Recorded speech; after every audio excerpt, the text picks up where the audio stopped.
Gold trusted gold buyers తాకట్టులో ఉన్న బంగారాన్ని విడిపించి ఈ రోజు ఉన్న మార్కెట్ ధరకే కొనబడును.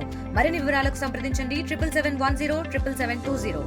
నిరుపేద విద్యార్థులకు అందని ద్రాక్షగా మిగిలినటువంటి వైద్య విద్యను అందుబాటులోకి తెచ్చేందుకు గత ప్రభుత్వం రాష్ట్రంలో 17 మెడికల్ కాలేజీ నిర్మాణానికి శ్రీకారం చుట్టింది. అప్పటికే 7 మెడికల్ కాలేజీల నిర్మాణం పూర్తయి ఈరోజు అక్కడ విద్యార్థులు విద్యను అభ్యసించేందుకు అనువైనటువంటి ప్రదేశం. ప్రస్తుతం మాత్రం ఇంకొక 10 మెడికల్ కాలేజీలు ఏవైతే ఉన్నాయో అవి అసంపూర్ణ నిర్మాణాలతో ఉన్న నేపథ్యంలో కూటమి ప్రభుత్వం కొలువు తీరిన తర్వాత ఈ 10 మెడికల్ కాలేజీల్లో కూడా పీపీపీ మోడల్లో ప్రైవేట్ పెట్టుబడిదారులను ఆహ్వానించడం మాత్రం వైఎస్ఆర్ కాంగ్రెస్ పార్టీ పూర్తిగా నిరసిస్తుంది. ఈ ప్రకటన విడుదల కేబినెట్ ఆమోదం చేసిన నాటి నుండి నేటి వరకు కూడాను మెడికల్ కాలేజీల్లో ప్రైవేట్ పెట్టుబడుల విషయంలో మాత్రం మెడికల్ ఏదైతే వైద్యం ఉందో అంగట్లో పెట్టిన సరుగ్గా అమ్ముకోవడమే తప్ప పేద విద్యార్థులకు మాత్రం ఆ విద్య అందుబాటులోకి వచ్చే పరిస్థితి లేదని తీవ్రంగా మండిపడుతున్నారు. ప్రస్తుతం మాత్రం చలో మెడికల్ కాలేజీలు పిలుపునిచ్చినట్టు పార్టీ అధినేత ఇచ్చిన పిలుపు మేరకు మాత్రం శ్రీకాకుళం జిల్లా విజయనగరంకు సంబంధించిన నాయకులందరూ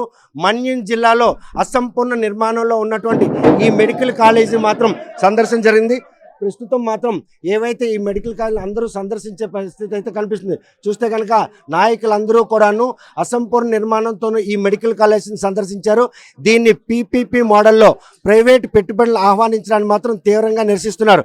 ఏదైతే ఇప్పటికే 80% పూర్తయినటువంటి ఈ కళాశాల మాత్రం ప్రైవేట్ భాగస్వామిని ఎట్టి పరిస్థితుల్లో కూడా ఎవరైనా ముందుకొస్తే రేపు వైఎస్ఆర్ కాంగ్రెస్ పార్టీ కనుక అధికారంలోకి వస్తే ఎవరైతే పెట్టుబడి పెట్టారో వారందరినీ కూడాను పూర్తిగా వెనకబడి పెడతాం, అదేవిధంగా వాటిని రద్దు చేస్తాం ప్రకటించినప్పటికి కూడాను ప్రభుత్వం మాత్రం వారిని స్వాగతం పలికి ఈరోజు వారిని భాగస్వామ్యం చేస్తుంది.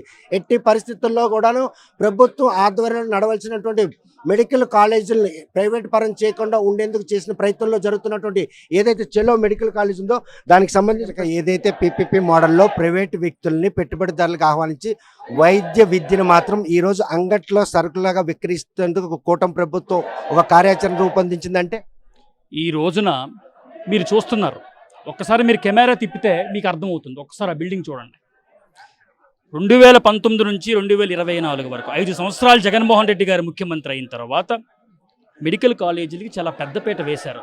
సుమారు 3,800 కోట్ల రూపాయలు నిధులు తెచ్చి మెడికల్ కాలేజీలకి శ్రీకారం చుట్టారు. 17 మెడికల్ కాలేజీలకు శ్రీకారం చుడితే 17 మెడికల్ కాలేజీల్లో 7 మెడికల్ కాలేజీలు సిద్ధమయ్యాయి ప్రారంభానికి. ఈ రోజున కూటమి ప్రభుత్వం సంపన్నులకి, పెద్దలకి, డబ్బున్న వాళ్ళకి లబ్ధి చేకూర్చడానికి తీసుకున్నటువంటి నిర్ణయమే ఈ ప్రైవేటీకరణ. దీన్ని మేము తీవ్రంగా వ్యతిరేకిస్తున్నాం. ఒక్క పార్వతీపురంలోనే కాదు, ఒక్క శ్రీకాకుళంలోనే కాదు, యావత్ ఆంధ్ర రాష్ట్రంలో ప్రజలందరూ, విద్యార్థులందరూ గొంతెట్టి వ్యతిరేకిస్తున్నారు ఈ రోజున కూటమి ప్రభుత్వం తీసుకున్నటువంటి ఈ నిర్ణయం. నేను ఒకటే మీ అందరికీ నేను కోరుకుంటున్నాను, జగన్మోహన్ రెడ్డి గారు కానీ, ఆనాడు స్వర్గీయ రాజశేఖర రెడ్డి గారు కానీ పేదల పక్షాన పోరాడే వ్యక్తులు, పేదల కోసం సంక్షేమ కార్యక్రమాలు పెట్టిన వ్యక్తులు, పేదలు చదువుకోవాలి అనే ఆలోచనతోనే ఈ రోజున మెడికల్ కాలేజీలు ఇన్ని పెట్టడం జరిగింది. ఇదేదో ఆషామాషిగా ఒక రోజులో అయిపోయినది కాదు. సుమారు మళ్ళీ మీకు చెప్తున్నాను, 3,800 కోట్ల రూపాయలు నిధులు తెచ్చి పెట్టారు. దానికి ఎంత గొప్ప మనసు ఉండాలండి. చూస్తే కనుక కేంద్ర ప్రభుత్వం కనుసైకిల్లో సీట్ల కేటాయింపులు జరుగుతుంది. వారి పర్యవేక్షణలో జరుగుతున్నటువంటి ఈ మెడికల్ విద్య ఏదైతే ఉందో ఈ విద్యా వ్యవస్థలో కూటమి ప్రభుత్వం దుందుడుకు చెరిగే వ్యవహరించే ఈ పీపీపీ మోడల్ అమలు చేయడానికి ప్రయత్నిస్తుంది. ఈ రోజున కూటమి ప్రభుత్వం పేదల కడుపు కొట్టింది, పేద విద్యార్థుల కడుపు కొట్టింది. నేను ఆర్టీవీ ద్వారా నేను ఒక్క ప్రశ్న అడుగుతున్నాను, ప్రజలందరికీ కూడా ఒక్క ప్రశ్న అడుగుతున్నాను. మీరు ఒకసారి ఆలోచించండి ఈ ప్రశ్న. ఉదాహరణకి ఆటో డ్రైవర్, ఒక రిక్షా డ్రైవర్, ఒక పేద కుటుంబం ఈ రోజున వాళ్ళ కుటుంబంలో వాళ్ళ అమ్మాయి కానీ వాళ్ళ అబ్బాయి కానీ కష్టపడి చదివి డాక్టర్ సీట్ తెచ్చుకుంటే ఈ ప్రైవేటీకరణ వల్ల వాళ్ళ బతుకులు ఏమవ్వాలి ఒక్కసారి మీరు ఆలోచించాలి. చంద్రబాబు గారు, మీరు ఇష్టం వచ్చినట్టు మీరు కార్పొరేట్ సంస్థలకి, సంపన్నులకి మీరు లాభం చేకూర్చాలనే ఉద్దేశంతో ఇటువంటి కార్యక్రమాలు శ్రీకారం చుడితే ఇక్కడ వైద్యం అనేది అందని ద్రాక్ష అయిపోద్ది. కొందరికే ఈ వైద్యం ఈ విద్య దక్కుతుంది తప్ప మరి పేదవాడికి మరి డాక్టర్ అయ్యే అర్హత మరి ఉండదు. చూస్తే కనుక పేద విద్యార్థులు వైద్యులు కావాలని వారి కలక మాత్రం ఈరోజు కలగానే మిగిలిపోయే విధంగా కూటమి ప్రభుత్వం తీసుకున్న నిర్ణయం ఉంది.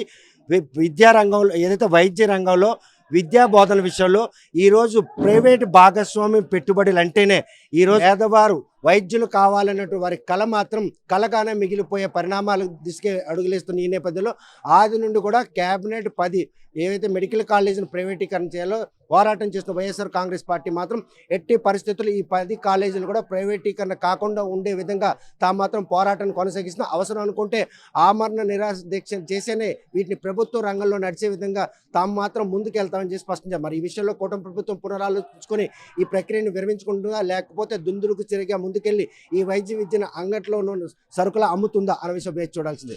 మన్యం జిల్లా నుండి వీడియో జర్నలిస్ట్ రామకృష్ణతో సత్యం RTV శ్రీకాకుళం. తెలుగులో న్యూస్ కి ఫాస్టెస్ట్ యాప్ ఇప్పుడు టోటలీ న్యూ అవతార్లో జస్ట్ 5 seconds లో కంప్లీట్ న్యూస్. సోషల్ మీడియాలో ట్రెండ్స్ కి one stop solution. Live TV app voice search option తో ఇప్పుడే డౌన్లోడ్ చేయండి లేదా అప్డేట్ అయిపోండి. యాప్ లింక్ డిస్క్రిప్షన్ లో ఉంది.